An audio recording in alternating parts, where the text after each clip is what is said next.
और अब आपको सीधे लिए चलते हैं देहरादून ओपन माइक। हमारे खास कार्यक्रम में उत्तराखंड के मुख्यमंत्री पुष्कर सिंह धामी पहुंच चुके हैं। पुष्कर सिंह धामी मंच पर इस वक्त मौजूद है।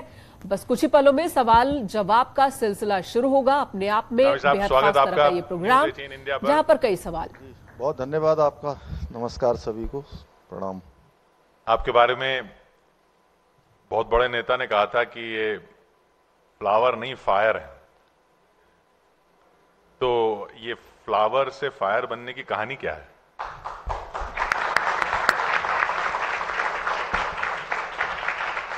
देखिए, सबसे पहले तो किशोर जी आपका धन्यवाद कि आपने मुझे यहाँ बुलाया और सभी लोगों से मिलने का और अपनी बात करने का अवसर प्रदान किया। मैं भारतीय जनता पार्टी का एक सामान्य कार्यकर्ता हूँ और मेरे नेतृत्व ने, माननीय प्रधानमंत्री जी ने, पार्टी ने, सभी ने मुझे एक अवसर प्रदान किया और उस अवसर को मैं ऐसा मानता हूँ कि जितना मेरे अंदर ताकत है, शक्ति है, जो सामर्थ्य है, वो मैं संपूर्ण रूप से अपने प्रदेश के लिए लगाऊं, प्रदेश को आगे बढ़ाने के लिए लगाऊं। और मैंने जो भी कालखंड मेरा बीता है, उस कालखंड में एक एक क्षण और एक एक पल मैंने अपने राज्य को समर्पित किया है। तो मैं यही कह सकता हूं कि हमेशा जो अपना सर्वोत्तम होता है, वो सर्वोत्तम देने का हमेशा मेरा प्रयास रहता है और उसी के लिए पूरी तरह से समर्पित होके मैं लगा रहता हूँ अपने प्रयासों में।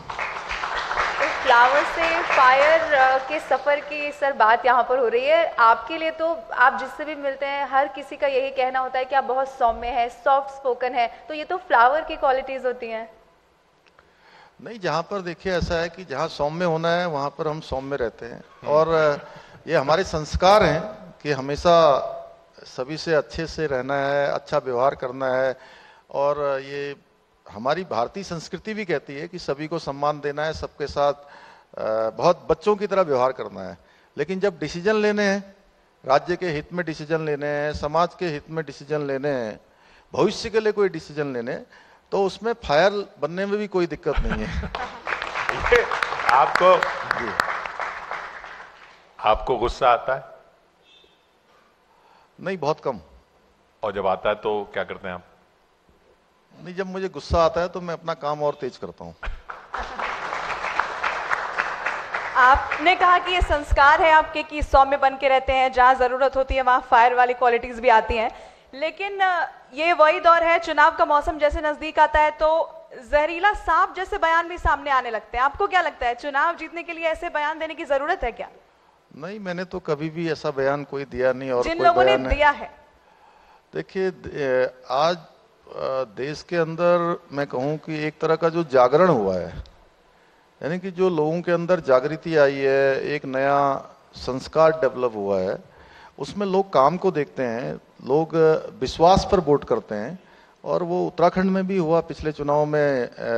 यहाँ लोग कहते थे कि एक बार इस पार्टी की सरकार बनती है, एक बार दूसरी पार्टी की सरकार बनती है और हर चुनाव में सरकार बदल जाती है। लेकिन हमारे देश के आदरणीय प्रधानमंत्री मोदी जी के लीडरशिप में, उनके विजन में और उनका जो राज्य के साथ लगाव था, उसको लोगों ने देखा और हम लोगों को फिर से मौका दिया। आपका कोई रोल नहीं था दोबारा जीतने में? नहीं, मैं एक सामान्य कार्यकर्ता था। मेरी पार्टी ने जो मुझे काम दिया था और सबसे बड़ा जो चमत्कार था वो हमारे प्रधानमंत्री जी का था, क्योंकि उनका उत्तराखंड की धरती से और उत्तराखंड के लोगों से जो लगाव था और उनके प्रधानमंत्री बनने के बाद जिस प्रकार के उत्तराखंड के अंदर काम हुए थे, वो वास्तव में अभूतपूर्व थे।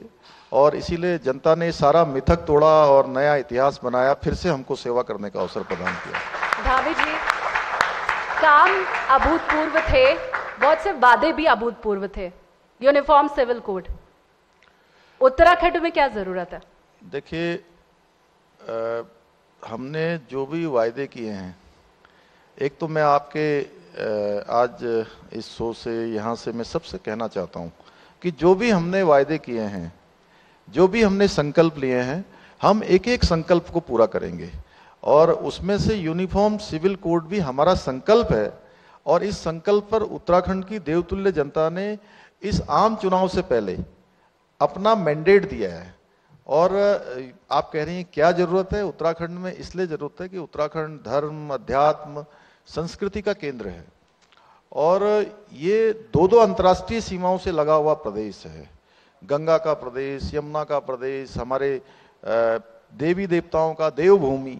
इसके अलावा पूरे भारतवर्ष के अंदर हमारे राज्य से प्रत्येक परिवार से, कोई सेना में है, कोई अर्धसैनिक बलों में है, कहीं ना कहीं देश में अपनी सेवाएं दे रहा है। तो इसलिए इस प्रदेश के अंदर रहने वाले, चाहे वो किसी जाति का हो, किसी अलग पंथ का हो, संप्रदाय का हो, किसी अलग धर्म का हो, हमने कहा है कि सबके लिए एक समान कानून होना चाहिए। और माननीय उच्चतम न्यायालय ने भी समय समय पर यह बात अपने उसमें कहा है कि सभी राज्यों को इस दिशा में काम करना चाहिए और समान नागरिक संहिता लागू करने की तरफ बढ़ना चाहिए।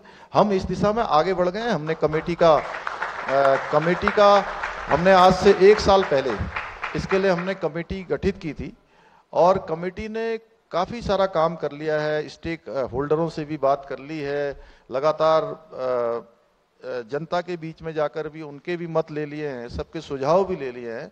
अपना ड्राफ्ट कमेटी बना रही है और ड्राफ्ट बनाते ही, और उन्होंने जून के आखिरी तक, उन्होंने कहा है इस वर्ष के जून के आखिरी तक कमेटी अपना ड्राफ्ट तैयार कर लेगी और जैसे ही ड्राफ्ट हमको मिलेगा हम उसको लागू कर देंगे। उत्तराखंड पहला राज्य हो जाएगा जहां पर यूनिफॉर्म सिविल कोड, समान नागरिक संहिता का कानून हम लागू करेंगे।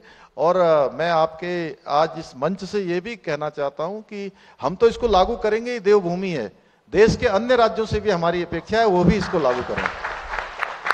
वो तो आप कह रहे हैं कि ये इसका मतलब ये नहीं है कि ये किसी समुदाय को टारगेट करने के लिए है, मुस्लिम समुदाय को टारगेट करने के लिए है? नहीं, बिल्कुल नहीं। देखिए, ऐसा है कि हम तुष्टीकरण पर बिल्कुल विश्वास नहीं करते हैं। तुष्टीकरण उन्होंने किया है जिन्होंने देश पर 55 सालों तक, 60 सालों तक देश की सत्ता पर जो काबिज रहे हैं। उन्होंने हमेशा देश को बांटने का काम किया है, उन्होंने हमेशा वोटों के लिए राजनीति की है, उन्होंने हमेशा अपने स्वार्थों के लिए देश के साथ समझौतों पर समझौते किए हैं। और आज प्रधानमंत्री आदरणीय नरेंद्र मोदी जी के नेतृत्व में सबका साथ, सबका विकास, सबका विश्वास और सबका प्रयास, इस मंत्र के आधार पर काम हो रहा है। धामी जी, आप कह रहे हैं कि इससे मुसलमानों को टारगेट नहीं कर रहे हैं, लेकिन फिर सवाल तो लैंड जिहाद के बाद भी वही उठ रहा है। वो कह रहे हैं कि टारगेट पे मुसलमान ही है क्योंकि मज़ारों पर बुलडोजर चल रहे हैं। नहीं, देखिए, मैं तो आप ही से पूछ लेता हूँ इतने सब एक प्रश्न की, आपको लगता है कि जो सरकारी जमीनें हैं उन जमीनों पर किसी प्रकार का अतिक्रमण होना चाहिए? हमने तो एक समान बात करी है कि सरकारी जमीनों पर कहीं पर भी कोई भी अतिक्रमण होगा तो उसको खाली कराया जाएगा। और हम सबसे कह रहे हैं कि भाई अगर किसी ने कहीं पर अतिक्रमण किया है तो वो स्वतः ही उसको हटा लें, अन्यथा कानूनी रूप से जो कानूनी प्रक्रिया वो की जाएगी। और कानून तो सबके लिए बराबर होता है, वो किसी धर्म और मजहब के आधार पर नहीं बटा होता है।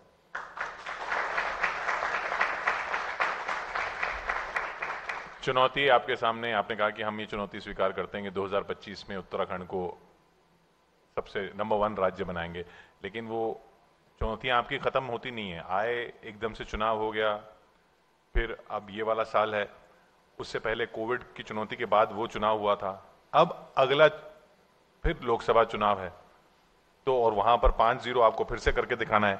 अब ये जो बार बार बात जो हो रही है कि मुस्लिम समुदाय कहीं नाराज ना हो जाए, तो उससे कम से कम 1 सीट या 2 सीट हरिद्वार वाली सीट पे तो असर पड़ेगा। देखिए, अब देश की जो जनता है वो कामों के आधार पर चयन करती है और मैं ऐसा मानता हूं कि 2024 का जो चुनाव है, देश के पास इस समय एकमात्र अगर कोई नेता हैं तो नरेंद्र मोदी जी हैं। और उनके नेतृत्व पर और उनके ऊपर विश्वास पर किसी को तनिक भी संदेह नहीं है। और उत्तराखंड के अंदर 5 की 5 सीटें भारी बहुमत से हम जीतेंगे। यहाँ से भारतीय जनता पार्टी जीतेगी। हमारे सामने मैं कहूँ जो आप चुनौती कह रहे हैं, चुनौती नहीं, हम इसको लक्ष्य मानते हैं। हमने लक्ष्य लिया है कि जितने अंतर से पिछली बार हम जीते थे उससे अधिक अंतर से इस बार जिताकर भेजना हमारा लक्ष्य है। उधर विपक्ष ने अपना लक्ष्य रखा है कि वो सब मिलकर चुनाव लड़ेंगे। अब मैं कहूं कि जैसे बरसात आती है तो बरसात के समय में वो सारे सांप, नेवला, बिच्छू, मेढक, केकड़े सारे के सारे एक साथ मिल जाते हैं। वैसे ही इस समय जो है बरसात के भय से जो है ये हो रहा है। ये बेमेल गठबंधन है, ये ज्यादा दिनों तक चलने वाला नहीं है और देश की जनता को भी इस पर कोई भरोसा नहीं है। पर धामी जी, आप ये कह रहे हैं कि मोदी जी के नाम पर तो जीत ही जाएंगे और दूसरा कोई चेहरा है ही नहीं, तो उसमें आपका कितना रोल, धामी जी का कितना रोल 5 सीट के लिए? हम लोग मोदी जी के नेतृत्व में आज पूरा देश चल रहा है और कोई चुनाव, छोटा चुनाव भी होता है तो मोदी जी के नाम से होता है और उसमें हम लोग एक कार्यकर्ता के नाते जो हमारा काम होता है लोगों के बीच में जाकर अपनी बातों को कहना और जो हमने काम किया उनको बताना, वो काम हम लोग बखूबी करेंगे और मेरे जैसे करोड़ों करोड़ कार्यकर्ता करेंगे। आज भी आप मन की बात कार्यक्रम के लिए देश भर में और दुनिया भर में ये बात हुई, आप भी एक आयोजन में थे, तो क्या फर्क देखा है आपने इन 100 मन की बात में? देखिए, मैं सबसे पहले तो आदरणीय प्रधानमंत्री जी का देवभूमि उत्तराखंड की जनता की ओर से उनका अभिनंदन मैं करना चाहता हूं कि वो दुनिया के पहले ऐसे शासक हैं, दुनिया के ऐसे पहले प्रधानमंत्री हैं जिन्होंने अनवरत रूप से किसी भी कार्यक्रम के माध्यम से, इस कार्यक्रम के माध्यम से 100 एपिसोड पूरे किए हैं और इन 100 एपिसोडों में उन्होंने उन लोगों को आगे लाने का काम किया है जो लोग काम तो बहुत कर रहे थे, परिश्रम कर रहे थे, रात दिन अनुसंधान कर रहे थे और पूरे समर्पण के साथ अपने कामों में लगे हुए थे, उनको पहचान नहीं मिल पा रही थी। उनको पहचान देने का काम उन्होंने किया है और मैं देवभूमि उत्तराखंड की जनता की तरफ से इसलिए उनका अभिनंदन करना चाहता हूं कि अपने मन के बहुत सारे एपिसोडों में उन्होंने यहाँ की मातृशक्ति का उल्लेख किया, उन्होंने यहाँ के पर्यावरण की बात करी, हमारे यहाँ के जो फल होते हैं उन फलों के बारे में बात करी, बेड़ू जैसे फल का भी उन्होंने जो है अपनी मन के एपिसोड में एक एपिसोड में उसका भी उल्लेख किया और अनेकों स्थानों का, हमारे देवभूमि का, चारों धामों का, यहाँ की नदियों का, यहाँ के वनों का, सभी प्रकार से उन्होंने उसमें उल्लेख किया है। इसलिए देवभूमि उत्तराखंड के लोगों का भी प्रोत्साहन किया है, देश के लोगों का तो किया ही किया है, तो इसलिए मैं उनका अभिनंदन करता हूं कि उन्होंने 100 एपिसोड पूरे किए हैं जो अपने आप में एक ऐतिहासिक है और मैं समझता हूं कि पूरी दुनिया के अंदर वो पहले ऐसे प्रधानमंत्री हैं जिन्होंने इस प्रकार का कार्यक्रम चलाया, प्रधानमंत्री होते हुए भी एक जनता को, लोगों को, आम लोगों को उनको प्रोत्साहित और प्रेरित करने का काम किया, आगे बढ़ाने का काम किया। धामी जी, यानी प्रधानमंत्री उत्तराखंड की जनता के लिए काम कर रहे हैं, आप कह रहे हैं कि समर्थन भरपूर मिल रहा है जनता का, लेकिन यहीं पर जोशीमठ जैसी घटनाएं भी तो हो रही हैं, उसके लिए क्या कर रही है आपकी सरकार? देखिए, जोशीमठ की घटना एक, मैं कहूं कि हम लोगों के लिए बहुत बड़ा कठिन दौर था वो, जब जोशीमठ की घटना आई, लेकिन उसके बावजूद भी हमने लगातार लोगों के साथ वहां पर समन्वय स्थापित किया और जो भी सरकारी तौर पर हो या सामाजिक रूप से हो, जो सहायता हम जोशीमठ के लोगों के लिए कर सकते थे वो हम लोगों ने लगातार आगे बढ़ाई और इसमें आदरणीय प्रधानमंत्री जी का हमको भरपूर सहयोग मिला और लगातार उन्होंने उस जोशीमठ के बारे में लगातार वो जानकारी लेते रहे और हमने वहाँ के लिए, चूँकि आगे का एनडीएमए और अन्य संस्थाएं जो इस क्षेत्र में काम करती हैं वो अपना सर्वेक्षण कर रही हैं, उनकी सर्वेक्षण की रिपोर्ट आ जाएगी तो जोशीमठ को बचाना, जोशीमठ को पुनर्स्थापित करना, वहाँ के लोगों का पुनर्वास करना, ये हमारी प्राथमिकता और इसमें हमें आदरणीय प्रधानमंत्री जी का और केंद्र की सरकार का पूरा सहयोग मिल रहा है।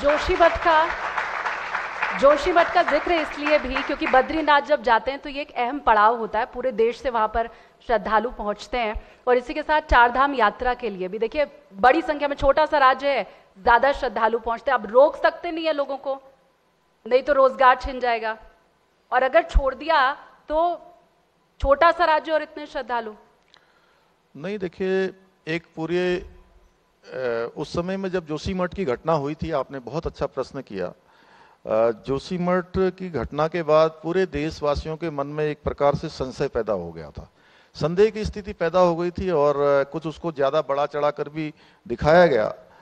अभी मैं आपको बताऊं कि जोशीमठ में जितने होटल हैं, अगर 100 होटल काम करते थे, 100 होटलों के काम होते थे, तो उसमें से मात्र 3 और 4 होटल प्रभावित हुए हैं, यानी कि 3% ऑक्यूपेंसी प्रभावित हुई है, मात्र ओनली 3%। तो उसका बहुत बड़ा असर नहीं है। और 20,000 से ज्यादा लोगों ने लगातार, जिस दिन से 27 तारीख से कपाट खुले हैं बद्रीनाथ जी के, लगातार भगवान बद्रीनाथ जी के दर्शन कर रहे हैं। और केदारनाथ जी का तो आप देखिए कि सारे रिकॉर्ड ही ध्वस्त हो गए, सारे रिकॉर्ड टूट जा रहे हैं। और पिछले 20 दिनों से लगातार बर्फबारी हो रही है। 5,000 से भी ज्यादा टेंट हमारे प्रभावित हो गए हैं, बर्फ उसमें बहुत चढ़ गई है, 5 फुट 6 फुट तक बर्फ चढ़ी हुई है।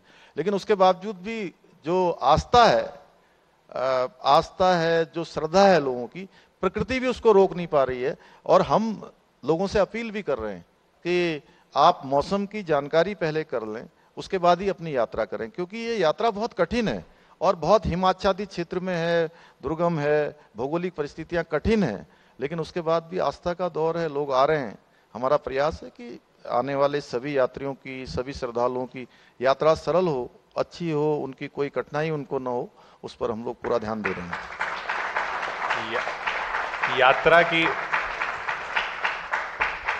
यात्रा की बात आपने की, तो और भी कई तरह की यात्राएं हो रही हैं और मंदिर भी जाते हैं लोग चुनावों में।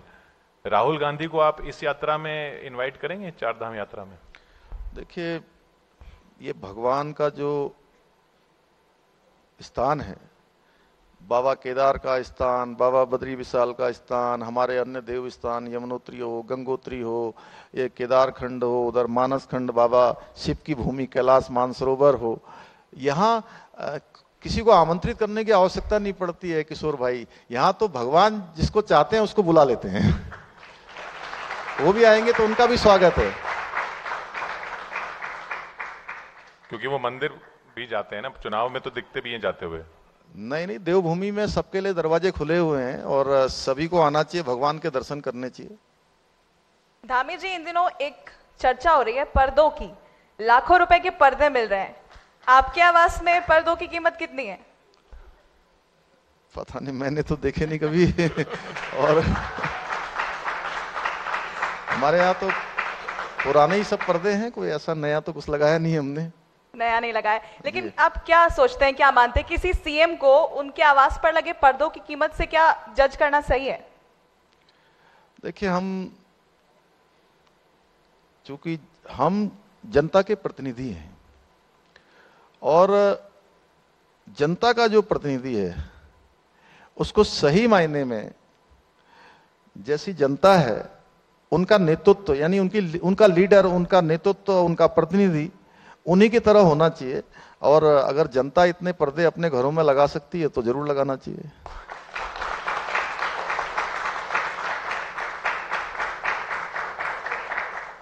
जो स्टूडेंट दौर की पॉलिटिक्स थी, जब आप स्टूडेंट दौर में पॉलिटिक्स करते थे और अब जो करते हैं, उसमें क्या फर्क है? देखिए, वो चूंकि स्टूडेंट पॉलिटिक्स का वो दौर अलग होता है, उसमें एक जोश होता है, जुनून होता है और बहुत बार बिना सोचे समझे भी आगे बढ़ जाते हैं और एक बार जो तय कर लिया उसकी तरफ पूरी ताकत लगा देते हैं। लेकिन चूंकि ये जो काम है, ये केवल पॉलिटिक्स नहीं है, ये कोई प्रोफेशन भी नहीं है, ये मिशन है। और मिशन के साथ साथ लोगों की जो जिम्मेदारी है वो आपके कंधों पर है, आपको वो दायित्व को निभाना है। यानी कि ये कोई पद नहीं है, ये आपके लिए दायित्व है और दायित्व जो है सबकी सेवा का है। तो जो भी निर्णय लेने हैं वो जन भावनाओं के अनुरूप लेने हैं या उस समय देश काल परिस्थिति क्या हो रही है उसके अनुरूप निर्णय लेके आगे बढ़ना होता है। उसमें और इसमें अंतर होता है। उसमें बहुत ज़्यादा, चूंकि स्टूडेंट पॉलिटिक्स में बहुत सारे उस प्रकार की चीज़ें नहीं होती हैं, वो तो तात्कालिक चीज़ें होती हैं, फिर तात्कालिक चीज़ों के साथ साथ आगे बढ़ जाते हैं। कोई ऐसा वाकया आपको याद हो जिसने आपकी पूरी राजनीतिक सोच बदल दी हो? कोई कैंपेन में आप किसी से मिले हो, किसी वोटर ने आपको कुछ ऐसा कह दिया हो जो आपके जहन में आज तक हो? नहीं, देखिए, मैं एक बात मानता हूं, चूंकि मैं जितनी बार भी लोगों के बीच में जाता हूं तो मुझे ऐसा लगता है कि ये प्रारब्ध होता है, इस जन्म का प्रारब्ध है, इससे पिछले जन्म का प्रारब्ध है, आपके माता पिता का है, आप पार्टी में जिसमें काम करते हैं उस पार्टी के लाखों करोड़ों लोगों की जो पुण्याई है, यानी उनकी तपस्या है, उसका फल आपको मिला हुआ है। तो आप अभी एक प्रतिनिधि के रूप में आपको कुछ डिसीजन लेने के, कुछ निर्णय लेने के अधिकार मिले हुए हैं। तो यहाँ पर जो भी निर्णय लेने हैं या जो भी अधिकार आपको मिले हैं, उस समय बिना राग के, बिना द्वेष के, बिना पक्षपात के हमको निर्णय जो हमारी समझ में आए वह लेना चाहिए। और अगर हमने यहाँ पर निर्णय गलत किया तो भगवान के यहाँ पर देखिए, हम अपने से ये कह सकते हैं कि चलो मैं अपने को समझा सकता हूँ कि मैंने ये निर्णय ले लिया, या मैं आपको भी समझा दूंगा किशोर भाई कि ये इसमें इस प्रकार की चीजें आ गई और तर्क शास्त्र के सामने सारी चीजें फेल हो जाती हैं, तो आपको भी समझा सकता हूँ, 2-4 लोगों को और समझा सकता हूँ, लेकिन मैं ऊपर वाले को नहीं समझा सकता हूँ, क्योंकि उसकी मर्जी के बिना एक पत्ता भी नहीं हिल सकता। इसलिए जो भी निर्णय लेने हैं वो निर्णय हमको जो है बिल्कुल न्याय के आधार पर लेने हैं। इसी निर्णय क्षमता के ऊपर एक सवाल, क्योंकि संघ में भी आपने काम किया है, तो संगठन में काम करना, उसको चलाना ज्यादा मुश्किल है या राज्य को चलाना ज्यादा मुश्किल है? कम उम्र में दोनों काम किया आपने। देखिए संगठन चलाने से ही सरकार चलाने का भी अनुभव प्राप्त होता है, और अच्छा संगठक जो होता है वो अच्छी सरकार भी चला सकता है। जिसने संगठन कर लिया तो वो सरकार भी अच्छी चला सकता है। ये 2025 तक नंबर 1 राज्य बनाना है। अब इसमें एक आलोचना ये हो रही है कि पहाड़ का राज्य, इसमें 76,592 करोड़ का आपने बजट अभी रखा है, तो उसमें अब अगले एक साल में 77,000 करोड़ का कर्ज हो जाएगा। तो वो कह रहे हैं कर्ज भी उतना, बजट भी उतना, इतने ये पहाड़ पर कर्ज का भी पहाड़ पड़ गया है। ये कर्ज चूंकि राज्य बनने के दिन से लगातार चल रहा है, लेकिन पिछले अगर 1.5-2 सालों का हम आंकड़ों को देखेंगे, उसका आकलन करेंगे, तो कर्ज में कमी आई है, काफी कमी आई है। और हमने तय किया है कि अगले 2025 तक हम देश के श्रेष्ठ राज्यों में शामिल हों, अग्रणी राज्यों में शामिल हों, और आने वाले 10 सालों का हम रोड मैप लेकर चल रहे हैं कि कृषि के क्षेत्र में, बागवानी के क्षेत्र में, जो हमारे उद्यान के क्षेत्र में, हमारे जो प्राथमिक सेक्टर हैं, उन प्राथमिक सेक्टरों को हम तेजी से आगे बढ़ाएं। उसी को लेकर अभी हमने फैसला लिया है कि हम 1 लाख पॉली हाउस बनाएंगे पूरे उत्तराखंड के अंदर, और पूरे देश को हम ताजी सब्जियां, ताजे फल, ताजे फूल यहाँ से उपलब्ध कराएंगे। और उससे जहाँ 1 लाख पॉली हाउस बनाएंगे तो 5 लाख लोगों को रोजगार भी मिलेगा, हमारी आजीविका भी बढ़ेगी और आय भी बढ़ेगी, दोनों चीजें बढ़ेंगी। और ऐसे क्षेत्र जो अभी तक अनछुए हैं, जिन पर हम परमानेंट रूप से आगे बढ़ सकते हैं, हम उन सभी को लेकर काम कर रहे हैं। 5 लाख रोजगार की आपने बात कही, 5 लाख रोजगार की आप बात कर रहे हैं, इतने भर से युवा रुक जाएगा उत्तराखंड में, पलायन बंद हो जाएगा? मैं तो हमेशा कहता हूं कि जो हमारी सरकारी नौकरियां हैं, उन सरकारी नौकरियों से बेरोजगारी समाप्त नहीं होने वाली है।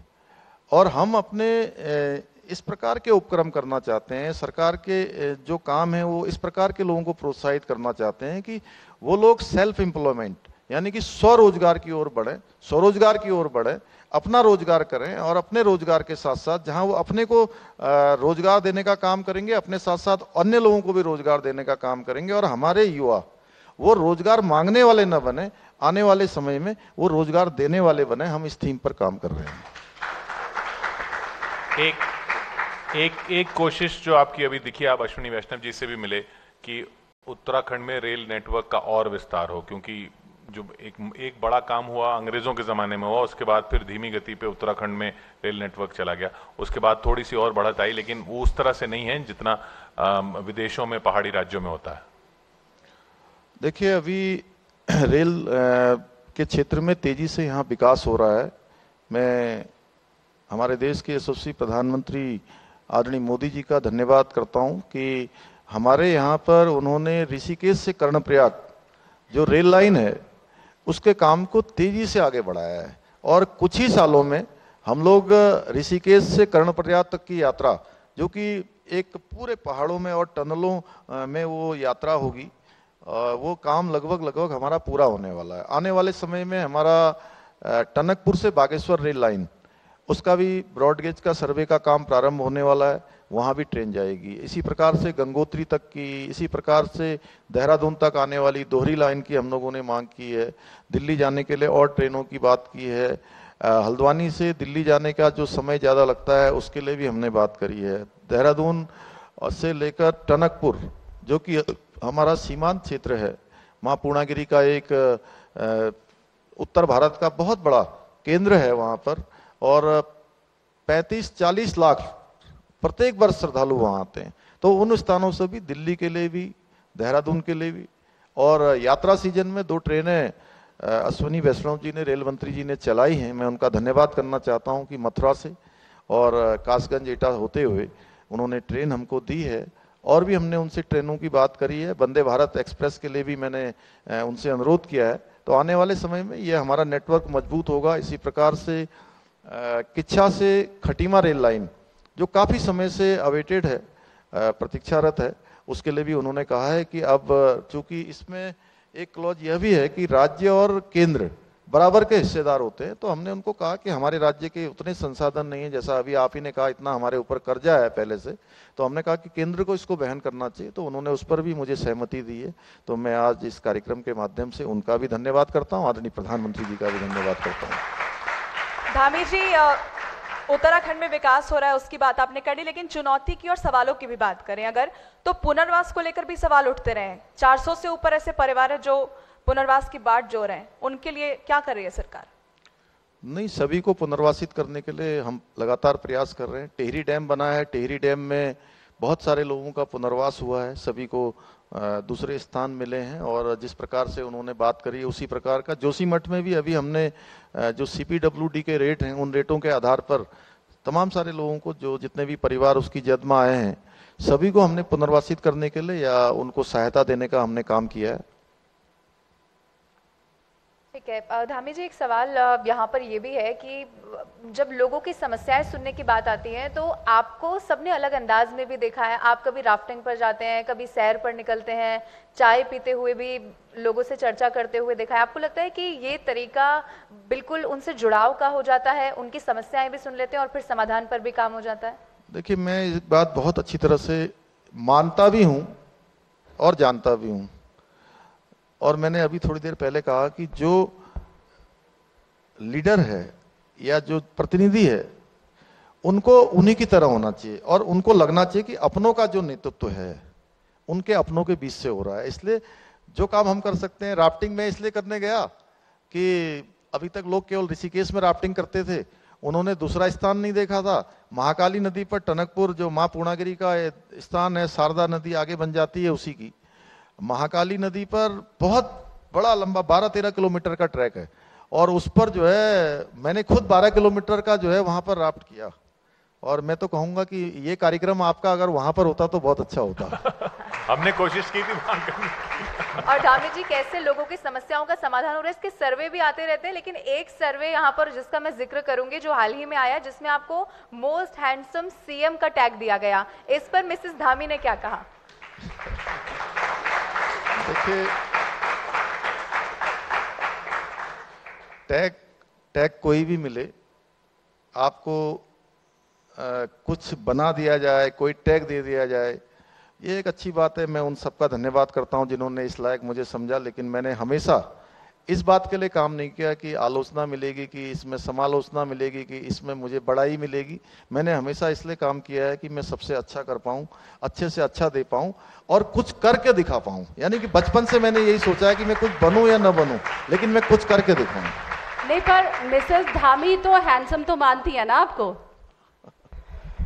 उनका रिएक्शन हम तो जानना चाह रहे हैं। नहीं, देखिए, सभी को अच्छा लगता है, अगर कोई भी टैग मिलता है तो उनको भी अच्छा लगा होगा।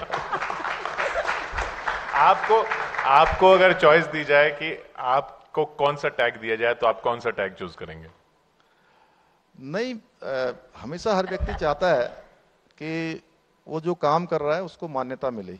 जैसे आज मन की बात में मैं देख रहा था कि मणिपुर की एक बहन को जो है प्रधानमंत्री जी ने मान्यता दी, एक कश्मीर वाले को मान्यता दी, ऐसे ही एक हमारे उत्तर प्रदेश वालों को मान्यता दी। जिन जिनको उन्होंने मान्यता दी विषम परिस्थितियों में, एक पॉलीथीन के क्षेत्र में काम कर रहे थे, गंगा उसको हिमालय को स्वच्छ करने के लिए, तो उनको अच्छा लग रहा था, इतना अच्छा लग रहा था कि जैसे वो उन्होंने सबने कहा कि जब से आपने मन की बात में हमारा नाम लिया, हमारा रोजगार, हमारा काम कई गुना बढ़ गया।